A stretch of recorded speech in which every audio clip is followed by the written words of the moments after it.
നോട്ട്ബുക്കിൽ നിന്ന് ഐപാഡിലേക്ക്. കാനഡയിലെ യൂണിവേഴ്സിറ്റി പഠനം ഫസ്റ്റ് ഡേ തന്നെ എൻ്റെ പഠന രീതികൾക്ക് ഒരുപാട് മാറ്റം കൊണ്ടുവന്നു. ഹായ്, ഞാൻ ടെസ്. കാനഡയിൽ യൂണിവേഴ്സിറ്റി ഓഫ് ടൊറന്റോയിലെ ഒരു നഴ്സിംഗ് സ്റ്റുഡൻ്റ് ആണ്.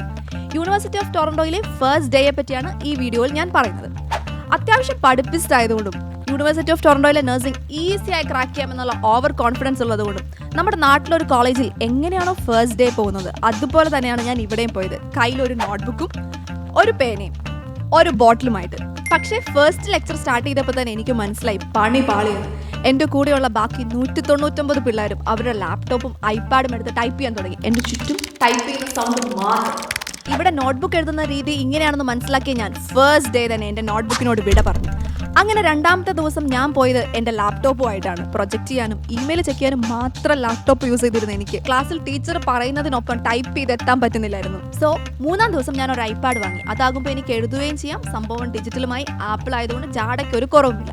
നന്നായി യൂസ് ചെയ്യാൻ പഠിച്ചാൽ നോട്ട് എഴുതാനും ഓർഗനൈസ് ചെയ്യാനും on the go lecture review ചെയ്യാനും ഒക്കെ നമ്മുടെ നോട്ട്ബുക്കിനേക്കാൾ പൊളിയാണ് ഈ ഐപാഡ്.